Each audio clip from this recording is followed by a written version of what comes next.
It's a balmy 18 degrees Fahrenheit here in my 5B garden just northwest of Chicago. And I figured, what better thing to do today than to come on outside and talk with you through your January gardening checklist. So the first item on the checklist that every gardener in every region can benefit from is checking out their tools and taking care of them and preparing them for the coming growing season. Clean, sharpen, and oil your most often used tools, like your shovels, your hoes, your trowels, and your pruners. That way you'll be able to benefit from them being in top shape all season long. Also, now would be a really great time to clean and sanitize the leftover pots that you're going to be using for seed starting and transplanting. By cleaning and sanitizing these pots, you're making sure that you're not spreading any unwanted pathogens into your garden. And since the growing season will be here in no time, you're going to want to make sure that you're doing your garden layout now. You want to know where everything's going to go, where you're going to plant them, what you're going to plant them in. You do that now, you're going to save yourself tons of hassle, because the last thing you need is to come outside ready to transplant some of these seedlings that you've started indoors and have no room for them. This is a fun activity that you can do in zones 3 through 7 and stay out of the cold. You can do this indoors, and you can do it as a family activity. You can also do it electronically or do it by hand. I actually find that I have the most fun when I hand draw my garden for the year. So I get that much closer to everything that I'm going to be growing in the year super early, and I don't have to wait to get out into the garden to feel the excitement of gardening. And along with planning your garden layout, you're also going to be able to plan what plants you're growing together. This is called companion planting, and it's one of the greatest ways to garden.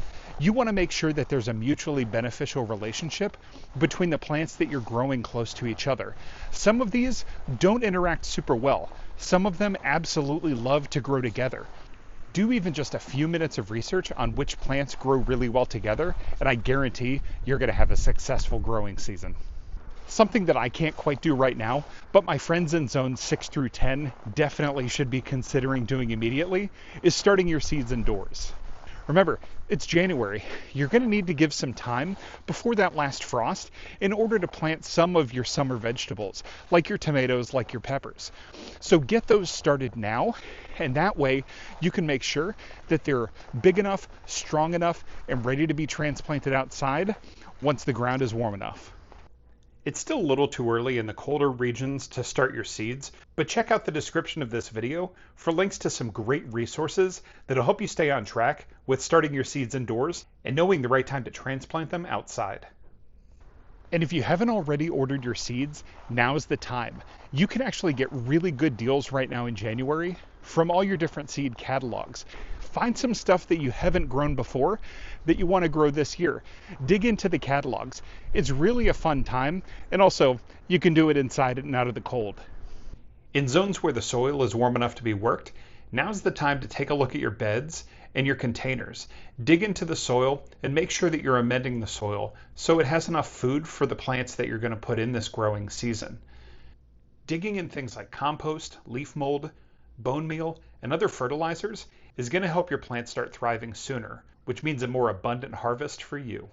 For those of you who are in a little bit of a milder climate, you might have some plants growing in a greenhouse or even in a cold frame. Check those and make sure how they're doing. Make sure that the heat level is right. Make sure the humidity is good. Make sure that the moisture levels are great. And ensure that you're getting lots of airflow. You want to make sure that your plants are thriving in these environments because the whole reason that we put them in there was to protect them from the cold. And we want to make sure that they're not neglected. And for those of you gardeners with perennial vegetables like asparagus and artichoke, make sure that you're giving them a nice layer of mulch right now. Continue to protect them from the cold.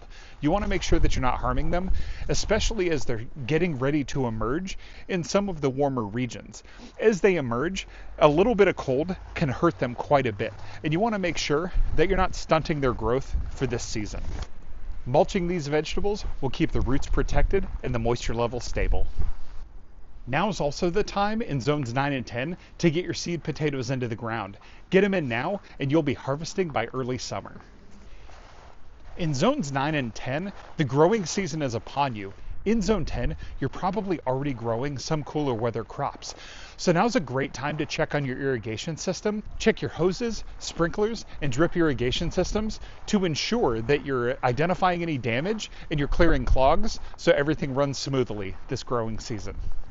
And these are just a few things that you can do in January to check off your gardening checklist and make sure that things are getting off to a great start. Happy growing.